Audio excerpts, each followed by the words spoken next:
value chains or food crop related value chains. We did a lot with the livestock related value chains, commercial, industrial crops, and all those sectors that would actually be able to help in industrialization. But also importantly to note the aspect of making sure that our interventions are actually sustainable to ensure that we can be able to support agricultural development for the long haul.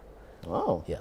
I didn't know there's a whole department. It is there. Yeah? Yeah. Okay. I need to take a tour at Equity and probably find out more about I this. really invite you to do. I will. And I shall be inviting you back to studio to actually elaborate more on that, because I feel like it's of value. Bwana Ndongo, just coming back to you again. You said still in terms of the gap that farmers are facing in terms of knowledge. So what do you think is the issue really? Is it players like these ones that need to come in harder?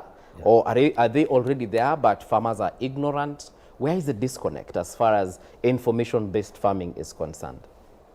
Or knowledge-based farming? I think it's actually a kind of a traditional issue. Yeah. That, the concept or the perception that we actually took agriculture maybe some years back, nobody was actually wanted to be associated with farming because they thought it is actually a dirty man's job. Actually, they thought it was for failures. Yeah, it's for kama failures. hukufaulu kwenda university kusoma engineering, udaktari ama pilot, sasa wewe enda ukalime shamba. And actually, the whole perception has not really changed, because there's another time we visited another school, and the principal was actually telling us that when they're enrolling students for Form 1, the enrollment in agriculture is about 100 maybe students.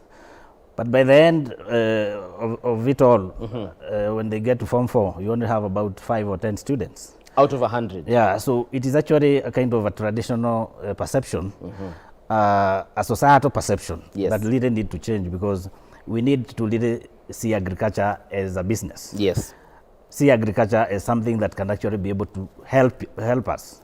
Because the minute we continue looking at it from that particular perspective, then we are failing as a country, because we will not be able to have enough graduates who cannot be able to support agriculture going into the next generation. Yes. So this is actually a call or a request that even in terms of society, we really need to reinvent the wheel. Because if you don't, then you'll actually have a lot of issues going forward. Yeah. So agriculture is actually a very, very important sector in our economy. It actually contributes more than tourism. More than tourism. Yes. In terms of GDP, more than 40%.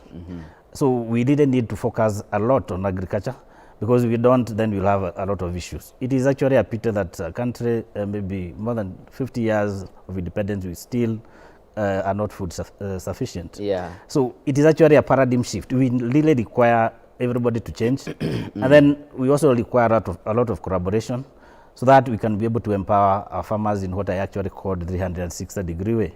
Because the farmer requires the resources, they require the funding, they require the expertise from the agricultural sector, that is maybe soil analysts. Yes. We require support from the agro-input businesses like Bayer. We require insurance so that we can be able to safeguard our crop.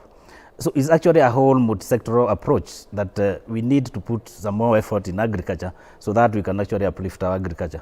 Otherwise, we don't, then we'll actually continue borrowing food from our neighbors, which is actually which we're still doing actually. Yeah, in fact, it's very, very unfortunate. We are getting a lot of maize from Zambia, even planting seed, we are actually importing from Zambia, and which is actually a pity. This is not the kind of a country we want. We want to have a country that is self-sufficient in terms of food, and even in terms of inputs. Yeah, someone said that we import onions from Tanzania. Is that true? Of course we import even onions? Yeah, even onions. Yeah, kitunguu inatoka mingi sana Tanzania, which is actually a very bad scenario. Ndio maana wanatutukana, eh? Anyway, we shall be talking about that. Yes. Please do.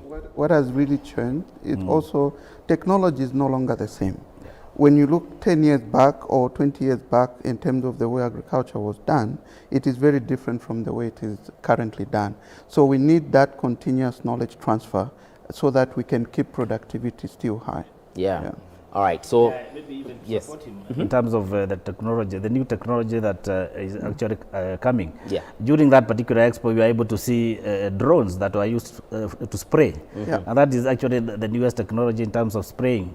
We are able to see transplanters that could be able to transplant rice instead of now people going into the mud and planting. Yeah. So there is a lot of technological information that is there. But what is actually needed is such forums, such expos. We need to have as many so that we can be able now to disseminate the knowledge to our farmers. All right. Yeah. Paul, in terms of just engaging with the farmer, and especially here in the country of Kenya, just how easy or difficult is it to engage with this farmer? I'm still on the issue of imparting knowledge to this particular individual, this farmer. Just how easy or difficult is it to get through to them? Because he has mentioned that, you know, it's this perception, it's been entrenched in our culture and so on and so forth. So maybe you can let us know. I don't know, have you had a chance to meet farmers down at the ground and gotten to explain to them that what they need to do is this and this and this? And are they taking your advice? Yeah, first of all, I've been down to meet the farmers, but let's maybe first of all define what type of farmer that we are talking about. So we're talking about productivity, agricultural productivity in this country being done by more than 80% smallholder farmers. Right. Now, when you look at these smallholder farmers, most of the time they are not very well aggregated. So from that perspective, it's difficult to meet them on one-on-one. So when we are able to have, I think, opportunities to bring everybody together, it gives a good opportunity for us to be able to have that impact in terms of knowledge transfer. So the biggest challenge that is there is that they are not well aggregated.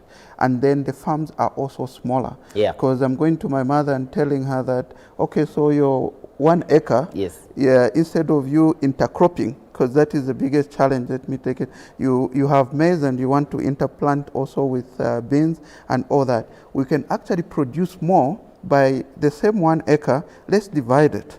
What crop do you want to grow? Yes, beans is very important for the food chain, and then also corn is very important. We're able to say, can you now just plant this on this segment, and then the beans on the other segment, and then at the same time you'll be able to get a bit more. Right. Also, I'm telling my mother, who was used to planting 3 seeds per hoe, and telling her this is now hybrid. Yes. So plant 1 per hoe and it will still be able to give you what Same you yield need. or even more. Now, to change that mindset and perspective is the very issue. difficult. So the difficult part is basically aggregation. Okay. So you need a lot of people. When I mentioned that Bayer, we've got pharmaceutical, we've got crop science side, we have more people in crop science, Yes. which is basically the agriculture side, because we need that physical touch to reach in terms of reaching. And of course, you, the media, now also helping in sending out this message out there. All right. Yeah. So I want us to take a short break.